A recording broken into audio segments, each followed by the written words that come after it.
Hello friends, welcome back to channel jobs files in Kannada. ಇವತ್ತಿನ ವಿಡಿಯೋದಲ್ಲಿ ನಾನು ಯಾರೆಲ್ಲ ಗೌರ್ಮೆಂಟ್ ಜಾಬಿಗೆ ವೆಯ್ಟ್ ಮಾಡ್ತಿದ್ದೀರಾ, ಅಂದರೆ ಪೊಲೀಸ್ ಜಾಬ್ ಬೇಕು ಅಂತೇಳಿ ಯಾರೆಲ್ಲ ವೆಯ್ಟ್ ಮಾಡ್ತಿದ್ದೀರಾ ಅವ್ರಿಗೊಂದು ಒಳ್ಳೆ ಅವಕಾಶ ಅಂತ ಹೇಳ್ಬೋದು. ಯಾಕಂದರೆ ಬೃಹತ್ ನೇಮಕಾತಿ ಅಧಿಸೂಚನೆಯನ್ನು ಹೊರಡಿಸಿರುವಂಥದ್ದು ಸ್ಟಾಫ್ ಸೆಲೆಕ್ಷನ್ ಕಮಿಷನ್ ಅವರು. ಟೋಟಲು 25,487 ಹುದ್ದೆಗೆ ಅರ್ಜಿಯನ್ನು ಕರೆದಿರ್ಬೋದು. ಹುದ್ದೆ ಕಾನ್ಸ್ಟೇಬಲ್ ಮತ್ತು ರೈಫಲ್ ಮ್ಯಾನ್ ಪೋಸ್ಟುಗೆ ಅರ್ಜಿಯನ್ನು ಕರೆದಿರುವಂಥದ್ದು.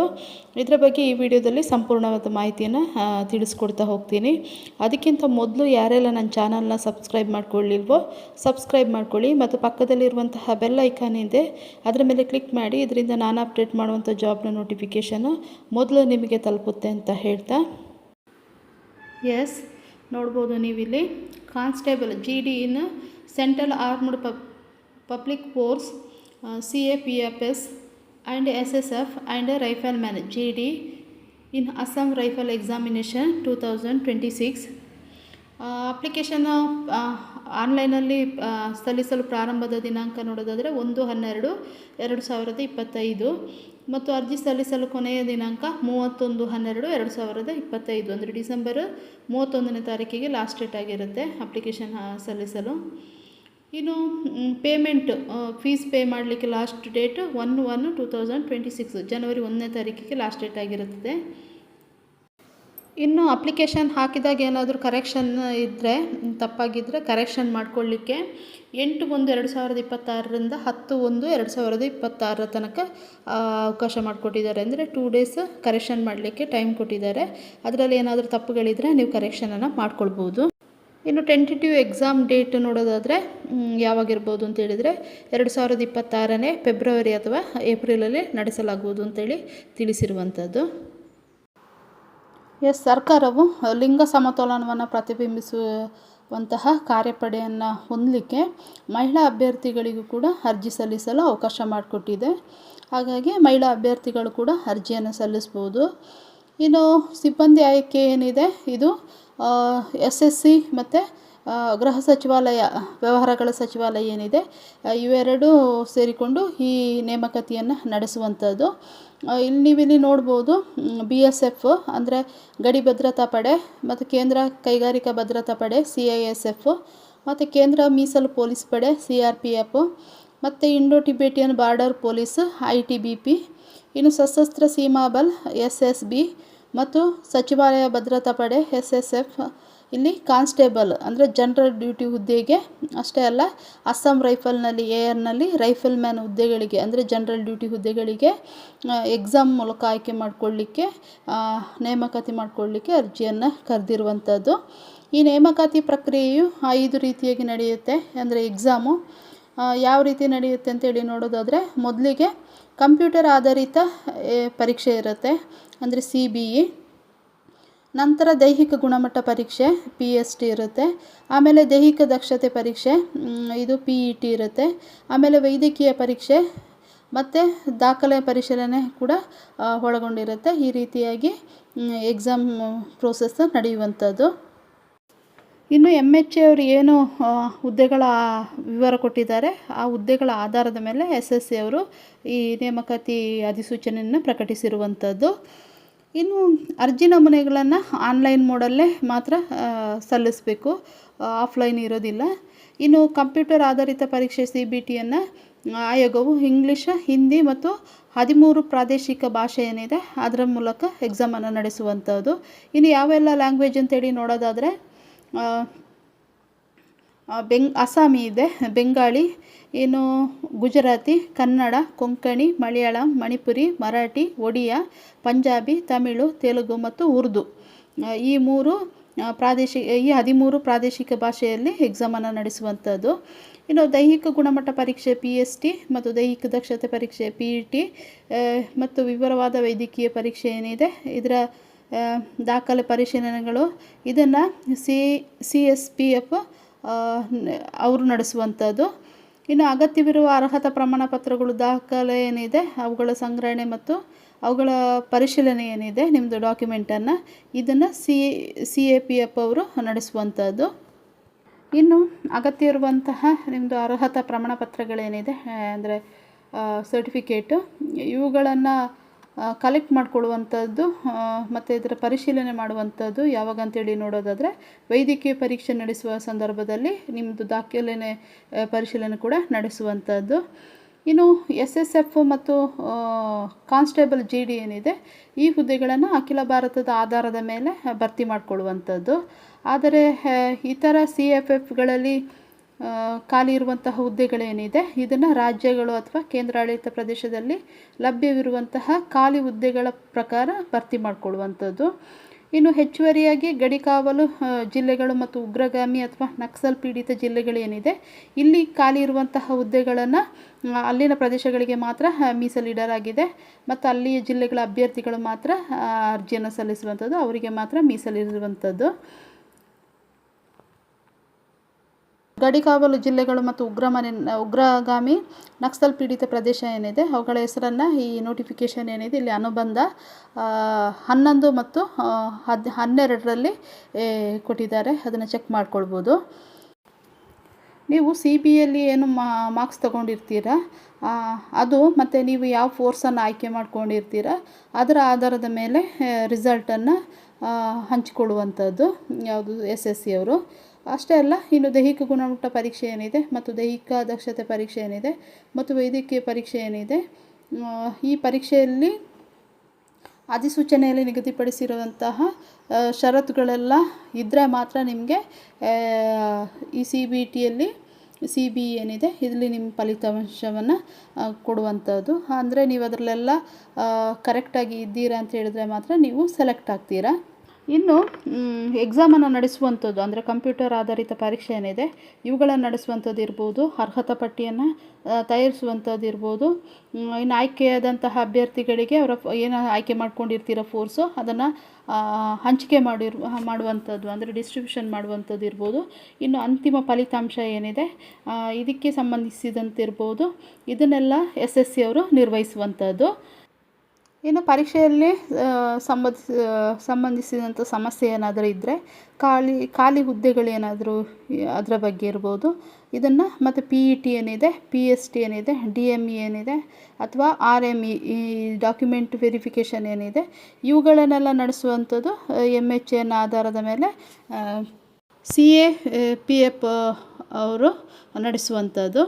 ಇನ್ನು ಎಕ್ಸಾಮ್ನ ಎಲ್ಲ ಹಂತ ಏನಿದೆ, ಇದರ ಎಕ್ಸಾಮ್ ನಡೆಸಲಿಕ್ಕೆ ಹಾಲ್ ಟಿಕೆಟ್ನ ಪೋಸ್ಟ್ ಮೂಲಕ ಅವರು ಕಳಿಸ್ಕೊಡೋದಿಲ್ಲ.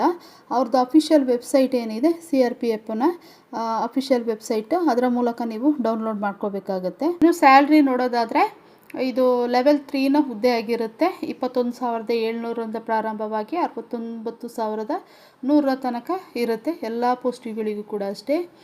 ಇನ್ನು ವೇಕೆನ್ಸಿ ಡೀಟೇಲ್ಸ್ ನೋಡೋದಾದರೆ ಹುದ್ದೆಗಳ ವಿವರವನ್ನು ಇಲ್ಲಿ ಡೀಟೇಲಾಗಿ ಕೊಟ್ಟಿದ್ದಾರೆ. ಅದನ್ನು ನೋಡೋದಾದರೆ ಫೋರ್ಸು ಇನ್ನು ಮೇಲ್ ಕ್ಯಾಂಡಿಡೇಟು, ಇನ್ನು ಮೇಲಿಗೆ ಎಷ್ಟು ಪೋಸ್ಟು, ಫೀಮೇಲಿಗೆ ಎಷ್ಟು ಪೋಸ್ಟು ಅಂತೇಳಿ ಇಲ್ಲಿ ಕೊಟ್ಟಿದ್ದಾರೆ. ನೀವಿಲ್ಲಿ ನೋಡ್ಬೋದು BSF ಇದು ಪುರುಷ ಅಭ್ಯರ್ಥಿಗಳಿಗೆ, ಅದರಲ್ಲಿ SCಗೆ 78 ಇದೆ, STಗೆ 58 ಇದೆ, OBCಗೆ 113 ಇದೆ, EWS 53, ಅನ್ರಿಸರ್ವ್ಡು 222, ಟೋಟಲ್ ಆಗಿ 524 ಹುದ್ದೆ BSFಲ್ಲಿ ಪುರುಷ ಅಭ್ಯರ್ಥಿಗಳಿಗೆ ಇರುವಂಥದ್ದು. ಇನ್ನು CISFಲ್ಲಿ SC ಅವರಿಗೆ 1918 ಹುದ್ದೆ ಖಾಲಿ ಇದೆ, ST ಅವರಿಗೆ 1391 ಹುದ್ದೆ ಖಾಲಿ ಇದೆ, OBC ಅವರಿಗೆ 2958 ಹುದ್ದೆ ಖಾಲಿ ಇದೆ, EWS ಅವರಿಗೆ 1321 ಹುದ್ದೆ ಖಾಲಿ ಇದೆ, ಅನ್ರಿಸರ್ವ್ಡ್ ಅವರಿಗೆ 5547 ಹುದ್ದೆ ಖಾಲಿ ಇದೆ. ಟೋಟಲ್ ಆಗಿ 13,135 ಹುದ್ದೆ ಈ CISF ಏನಿದೆ ಇಲ್ಲಿ ಪುರುಷ ಅಭ್ಯರ್ಥಿಗಳಿಗೆ ಖಾಲಿ ಇರುವಂಥದ್ದು. ಇನ್ನು CRPFಲ್ಲಿ ನೋಡೋದಾದರೆ SC ಅವರಿಗೆ 870 ಹುದ್ದೆ ಖಾಲಿ ಇದೆ, STಗೆ 32 ಹುದ್ದೆ ಖಾಲಿ ಇದೆ, ಇನ್ನು OBCಗೆ 1343 ಹುದ್ದೆ ಖಾಲಿ ಇದೆ, EWS ಅವರಿಗೆ 598 ಹುದ್ದೆ ಖಾಲಿ ಇದೆ, ಅನ್ರಿಸರ್ವ್ಡ್ ಅವರಿಗೆ 2523 ಹುದ್ದೆ ಖಾಲಿ ಇರುವಂಥದ್ದು. ಟೋಟಲ್ ಆಗಿ 5366 ಹುದ್ದೆ CRPFಲ್ಲಿ ಖಾಲಿ ಇರುವಂಥದ್ದು. ಇನ್ನು SSBಯಲ್ಲಿ ನೋಡೋದಾದರೆ SC ಅವರಿಗೆ 257 ಹುದ್ದೆ ಖಾಲಿ ಇದೆ, ST ಅವರಿಗೆ 167 ಇದೆ, OBC ಅವರಿಗೆ 412 ಇದೆ, EWS ಅವರಿಗೆ 176 ಇದೆ, ಅನ್ರಿಸರ್ವ್ಡು 752 ಇದೆ. ಟೋಟಲ್ ಆಗಿ 1764 ಹುದ್ದೆ SSBಯಲ್ಲಿ ಖಾಲಿ ಇರುವಂಥದ್ದು. ಇನ್ನು ITBPಯಲ್ಲಿ ನೋಡೋದಾದರೆ SC ಅವರಿಗೆ 166 ಹುದ್ದೆ ಖಾಲಿ ಇದೆ, STಗೆ 131 ಹುದ್ದೆ ಖಾಲಿ ಇದೆ, OBC ಅವರಿಗೆ 219 ಹುದ್ದೆ ಖಾಲಿ ಇದೆ, EWS ಅವರಿಗೆ 109 ಹುದ್ದೆ ಖಾಲಿ ಇದೆ, ಅನ್ರಿಸರ್ವ್ಡ್ ಅವರಿಗೆ 486 ಹುದ್ದೆ ಖಾಲಿ ಇದೆ. ಟೋಟಲ್ ಆಗಿ 1099 ಹುದ್ದೆ ಈ ITBPಯಲ್ಲಿ ಖಾಲಿ ಇರುವಂಥದ್ದು ಪುರುಷರಿಗೆ. ಇನ್ನು ARಲ್ಲಿ ನೋಡೋದಾದರೆ SC ಅವರಿಗೆ 161 ಹುದ್ದೆ ಖಾಲಿ ಇದೆ, ST ಅವರಿಗೆ 302 ಹುದ್ದೆ ಖಾಲಿ ಇದೆ, OBC ಅವರಿಗೆ 278 ಹುದ್ದೆ ಖಾಲಿ ಇದೆ, EWS ಅವರಿಗೆ 157 ಹುದ್ದೆ ಖಾಲಿ ಇದೆ, ಅನ್ರಿಸರ್ವ್ಡ್ ಅವರಿಗೆ 658 ಹುದ್ದೆ ಖಾಲಿ ಇದೆ. ಟೋಟಲ್ ಆಗಿ 1556 ಹುದ್ದೆ ಪುರುಷ ಅಭ್ಯರ್ಥಿಗಳಿಗೆ ಖಾಲಿ ಇರುವಂಥದ್ದು. ಇನ್ನು ಮಹಿಳಾ ಅಭ್ಯರ್ಥಿಗೆ ನೋಡೋದಾದರೆ SC ಅವರಿಗೆ ಈ BSFಲ್ಲಿ 11 ಹುದ್ದೆ ಖಾಲಿ ಇದೆ, ST ಅವರಿಗೆ 7 ಹುದ್ದೆ ಖಾಲಿ ಇದೆ, OBCಗೆ 20 ಹುದ್ದೆ ಖಾಲಿ ಇದೆ, EWS ಅವರಿಗೆ 5 ಹುದ್ದೆ ಖಾಲಿ ಇದೆ, ಅನ್ರಿಸರ್ವ್ಡ್ಗೆ 49 ಹುದ್ದೆ ಖಾಲಿ ಇದೆ. ಟೋಟಲ್ ಆಗಿ 92 ಹುದ್ದೆ ಖಾಲಿ ಇರುವಂಥದ್ದು.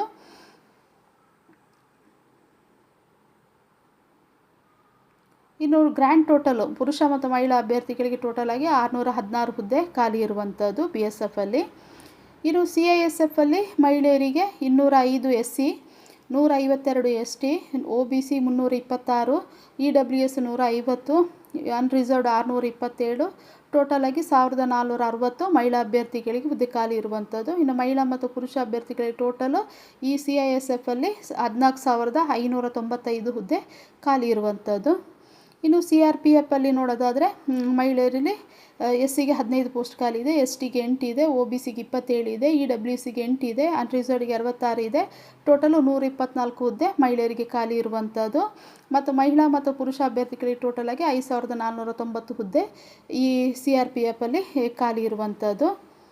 ಇನ್ನು SSBಯಲ್ಲಿ ಮಹಿಳೆಯರಿಗೆ ಯಾವುದೇ ರೀತಿಯಾದಂಥ ಪೋಸ್ಟ್ ಇಲ್ಲ, ಓನ್ಲಿ ಪುರುಷರಿಗೆ ಮಾತ್ರ 1764 ಹುದ್ದೆ ಖಾಲಿ ಇರುವಂಥದ್ದು. ಇನ್ನು ITBPಯಲ್ಲಿ ಮಹಿಳೆಯರಿಗೆ 24 SC, ST 25, OBC 38, EWS 16, unreserved 91. ಇನ್ನು ಟೋಟಲ್ ಆಗಿ 194 ಹುದ್ದೆ ಮಹಿಳೆಯರಿಗೆ ಖಾಲಿ ಇರುವಂಥದ್ದು. ಮಹಿಳೆ ಮತ್ತು ಪುರುಷರಿಗೆ ಟೋಟಲ್ ಆಗಿ 1293 ಹುದ್ದೆ ITBPಯಲ್ಲಿ ಖಾಲಿ ಇರುವಂಥದ್ದು. ಇನ್ನು ARಲ್ಲಿ ಮಹಿಳೆಯರಿಗೆ ನೋಡೋದಾದರೆ SC 14, ST 30, OBC 25, EWS 10, unreserved 71, total ಆಗಿ 150 ಹುದ್ದೆ ಖಾಲಿ ಇರುವಂಥದ್ದು ಮಹಿಳೆಯರಿಗೆ. ಟೋಟಲ್ ಆಗಿ ನೋಡೋದಾದರೆ ಮಹಿಳಾ ಮತ್ತು ಪುರುಷ ಅಭ್ಯರ್ಥಿಗಳಿಗೆ ಈ ARಲ್ಲಿ 1706 ಹುದ್ದೆ ಖಾಲಿ ಇರುವಂಥದ್ದು.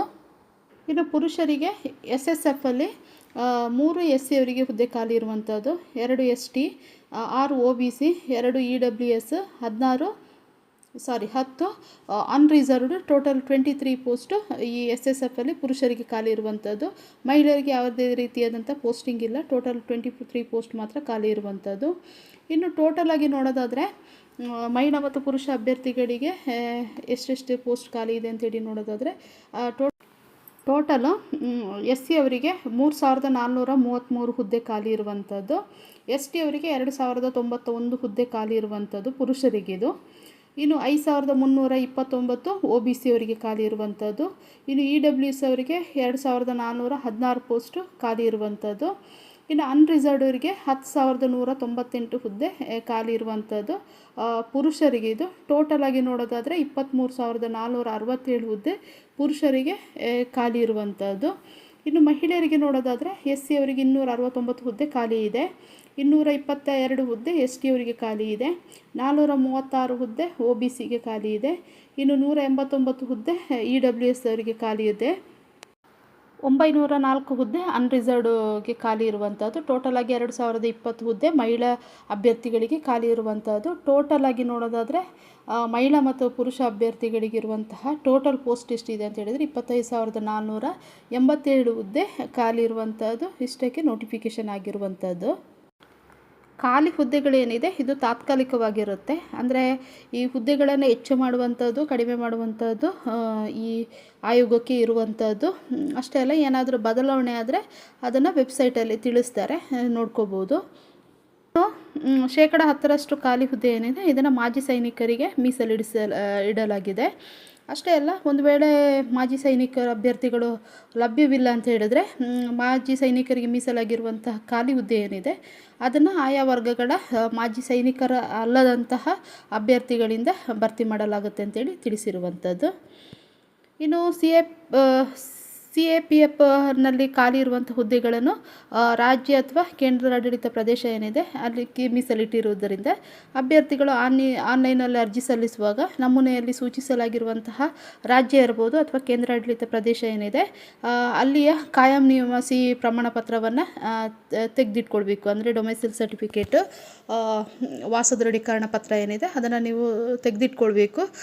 ಡಾಕ್ಯುಮೆಂಟ್ ವೆರಿಫಿಕೇಷನ್ ಏನಿದೆ ಆ ಸಮಯದಲ್ಲಿ ಅದನ್ನು ಸಬ್ಮಿಟ್ ಮಾಡಬೇಕಾಗತ್ತೆ. ಒಂದು ವೇಳೆ ನೀವು ಸಬ್ಮಿಟ್ ಮಾಡಲಿಲ್ಲ ಅಂತ ಹೇಳಿದ್ರೆ ನಿಮ್ಮ ಅಭ್ಯರ್ಥಿತನ ಏನಿದೆ ಅದನ್ನು ತಕ್ಷಣವೇ ರದ್ದು ಮಾಡ್ತಾರೆ. ನೀನು ಅಭ್ಯರ್ಥಿಗಳು ನೀವೇನು ಅರ್ಜಿ ನಮೂನೆಯಲ್ಲಿ ಅಪ್ಲಿಕೇಶನ್ ಹಾಕುವಾಗ ಏನು ತಿಳಿಸಿರ್ತೀರ ರಾಜ್ಯ, ಅದು ಬಿಟ್ಟು ಬೇರೆ ರಾಜ್ಯದ ಕಾಯಂ ನಿವಾಸಿ ಸರ್ಟಿಫಿಕೇಟ್ ಏನಿದೆ ಅದನ್ನೇನಾದರೂ ನೀವು ದಾಖಲಾತಿ ಸಮಯದಲ್ಲಿ ಹಾಜರುಪಡಿಸಿದ್ರೆ ಅಥವಾ ಬೇರೆ ರಾಜ್ಯ ಬೇಕು ಅಂತ ಏನಾದರೂ ಕೇಳಿದ್ರೆ ಇದಕ್ಕೆ ಯಾವುದೇ ರೀತಿಯಾದಂಥ ಅವಕಾಶ ಇಲ್ಲ. ಅಂಥ ಅಭ್ಯರ್ಥಿತನ ಏನಿದೆ ಅದನ್ನು ರದ್ದುಗೊಳಿಸಲಾಗುವುದು ಅಂತೇಳಿ ತಿಳಿಸಿರುವಂಥದ್ದು. ಇನ್ನು ಅಭ್ಯರ್ಥಿಗಳು ನೀವೇನು ಅಪ್ಲಿಕೇಶನ್ ಹಾಕ್ತೀರಾ, ಹಾಗಾಗಿ ಎಚ್ಚರಿಕೆಯಿಂದ ಅರ್ಜಿ ಸಲ್ಲಿಸಿ. ಫಿಲ್ ಮಾಡುವಾಗ ನೇಮಕಾತಿ ಶಿಫಾರಸು ಏನಿದೆ ಅದಕ್ಕೆ ಏನೇನು ಡೀಟೇಲ್ ಕೇಳಿದ್ದಾರೆ ಅದನ್ನೆಲ್ಲ ಡೀಟೇಲಾಗಿ ನೋಟಿಫಿಕೇಷನ್ ಓದ್ಕೊಂಡು ಆಮೇಲೆ ಅಪ್ಲಿಕೇಶನನ್ನು ಹಾಕಿ. ಇನ್ನು ನೇಮಕಾತಿಗೆ ಯಾರು ಆಯ್ಕೆ ಆಗ್ತೀರಾ ಅಂಥ ಅಭ್ಯರ್ಥಿಗಳು ಭಾರತದ ಎಲ್ಲಿ ಬೇಕಾದರೂ ಸೇವೆ ಸಲ್ಲಿಸಬೇಕಾಗತ್ತೆ. ಅಥವಾ ಜಾಗವನ್ನು ಬದಲು ಮಾಡಲಿಕ್ಕೆ ಯಾರಿಗೂ ಕೂಡ ಅವಕಾಶ ಇರೋದಿಲ್ಲ. ಅದು ಲೇಡೀಸಿಗಾಗಿರ್ಬೋದು ಅಥವಾ ಮೇಲ್ ಕ್ಯಾಂಡಿಡೇಟಿಗಾಗಿರ್ಬೋದು. ಅವ್ರು ಎಲ್ಲಿ ಪ್ಲೇಸ್ಮೆಂಟ್ ಕೊಡ್ತಾರೆ ಅಲ್ಲೇ ನೀವು ವರ್ಕ್ ಮಾಡಬೇಕಾಗತ್ತೆ. ಫೈನಲ್ ರಿಸಲ್ಟ್ ಏನು ವೆಬ್ಸೈಟಲ್ಲಿ ಬಿಡ್ತಾರೆ ಅದುವೇ ಫೈನಲ್ ಆಗಿರುತ್ತೆ. ಯಾವುದೇ ರೀತಿಯಾದಂತಹ ವೆಯ್ಟಿಂಗ್ ಲಿಸ್ಟ್ ಇರೋದಿಲ್ಲ. ಹಾಗೆ ಫೈನಲ್ ರಿಸಲ್ಟ್ ಮಾತ್ರ. ಇನ್ನು ಅಭ್ಯರ್ಥಿಗಳು ಭಾರತದ ಪ್ರಜೆ ಆಗಿರಬೇಕು. ಇನ್ನು ಏಜ್ ಲಿಮಿಟ್ ನೋಡೋದಾದರೆ ಕನಿಷ್ಠ ಅಂದರೆ 1/1/2026ಕ್ಕೆ 18 ವರ್ಷ ತುಂಬಿರಬೇಕು ಮತ್ತು 23 ವರ್ಷದ ಒಳಗಡೆ ಇರಬೇಕು. ಇನ್ನು ಇಲ್ಲಿ ಕೆಲವೊಂದು ಏಜ್ ಲಿಮಿಟ್ ಇದು ಕೊಟ್ಟಿದ್ದಾರೆ, ಏಜ್ ರಿಲ್ಯಾಕ್ಸೇಷನ್. ಅದನ್ನು ನೋಡೋದಾದರೆ SC ST ಅವರಿಗೆ 5 ಇಯರ್ಸ್ ಇದೆ, OBC ಅವರಿಗೆ 3 ಇಯರ್ಸ್ ಇದೆ, ಎಕ್ಸ್ ಸರ್ವಿಸ್ ಮೆನ್ ಅವರಿಗೆ 3 ಇಯರ್ಸ್ ಇದೆ. ಅಂದರೆ ಅವ್ರು ಸೇವೆ ಸಲ್ಲಿಸಿದ ಇದೇನಿದೆ ಅದಕ್ಕೆ 3 ವರ್ಷ ಕೌಂಟ್ ಮಾಡುವಾಗೆ, ಹಾಗೆ 3 ಇಯರ್ಸ್ ಇದೆ.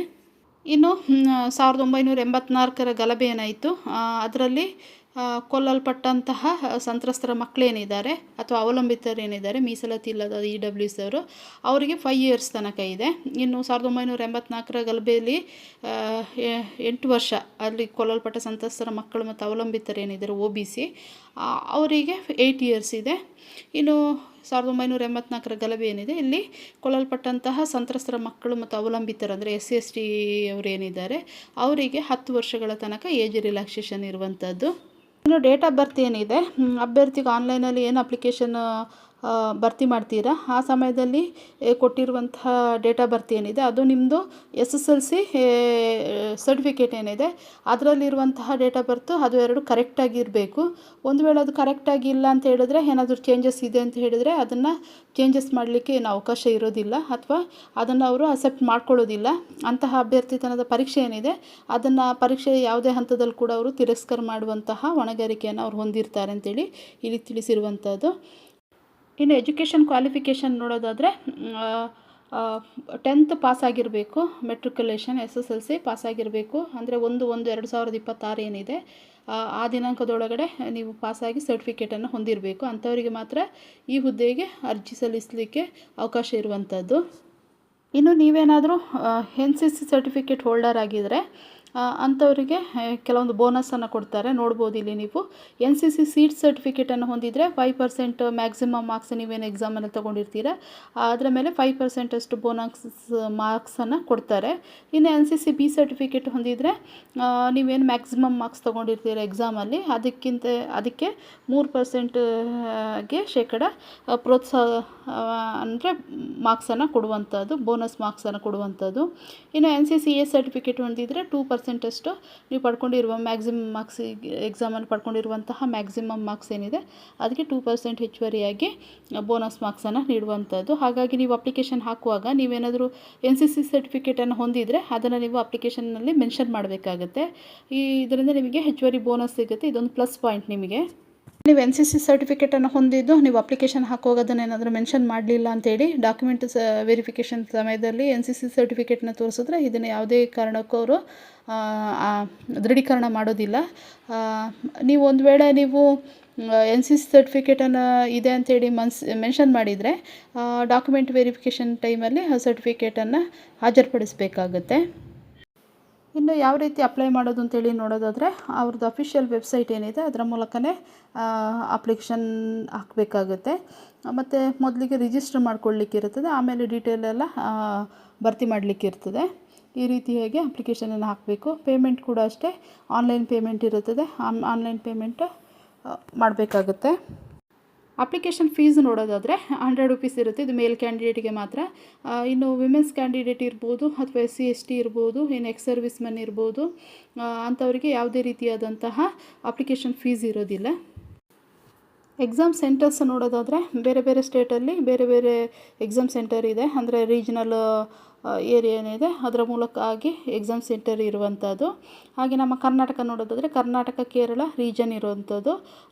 ಅಷ್ಟೇ ಅಲ್ಲ, ಲಕ್ಷದ್ವೀಪ, ಕರ್ನಾಟಕ ಆ್ಯಂಡ್ ಕೇರಳ ಈ 3 ನೋಡ್ಬೋದು. ಅಲ್ಲಿ ಕರ್ನಾಟಕದಲ್ಲಿ ಬೆಂಗಳೂರು, ಬೆಳಗಾವಿ, ಧಾರವಾಡ, ಹುಬ್ಬಳ್ಳಿ, ಕಲಬುರಗಿ, ಮಂಗಳೂರು, ಮೈಸೂರು, ಶಿವಮೊಗ್ಗ, ಉಡುಪಿ, ಅಲ್ಪುಜಾ, ಎರ್ನಾಕುಲಂ, ಕೊಲ್ಲಂ, ಕೊಟ್ಟಾಯಂ, ಕೋಝಿಕೋಡ್, ಮಲಪ್ಪುರಂ, ತಿರುವನಂತಪುರಂ, ತ್ರಿಶೂರು, ಕಣ್ಣೂರು ಇಷ್ಟು ಎಕ್ಸಾಮ್ ಸೆಂಟರ್ಸ್ ಇದೆ ಈ ನಮ್ಮ ಕರ್ನಾಟಕ, ಕೇರಳ ಮತ್ತು ಲಕ್ಷದ್ವೀಪ ರೀಜನಲ್ಲಿ.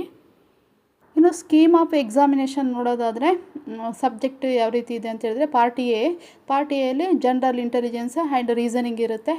ಕ್ವಶನ್ಸ್ 20 ಕ್ವಶನ್ಸ್ ಇರುತ್ತೆ, 40 ಮಾರ್ಕ್ಸ್ ಇರುತ್ತೆ.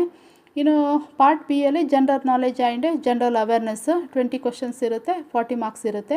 ಇನ್ನು ಪಾರ್ಟ್ ಸಿಯಲ್ಲಿ ಎಲಿಮೆಂಟರಿ ಮ್ಯಾಥಮೆಟಿಕ್ಸ್, ಇದು ಕೂಡ ಅಷ್ಟೇ 20 ಕ್ವಶನ್ಸ್ ಇರುತ್ತೆ, 40 ಮಾರ್ಕ್ಸ್ ಇರುತ್ತೆ. ಇನ್ನು ಪಾರ್ಟ್ ಡಿಯಲ್ಲಿ ಇಂಗ್ಲೀಷ್ ಅಥವಾ ಹಿಂದಿ ಲ್ಯಾಂಗ್ವೇಜ್ ಇರುತ್ತೆ, ಇದು ಕೂಡ ಅಷ್ಟೇ ಕ್ವಶನ್ಸ್ 20 ಕ್ವಶನ್ಸ್ ಇರುತ್ತೆ, ಮ್ಯಾಕ್ಸಿಮಮ್ ಅಂದರೆ 40 ಮಾರ್ಕ್ಸ್ ಇರುತ್ತೆ. ಇನ್ನು ಡ್ಯೂರೇಷನ್ ಆಫ್ ಟೈಮ್ ನೋಡೋದಾದರೆ 60 ಮಿನಿಟ್ಸ್ ಇರುತ್ತೆ.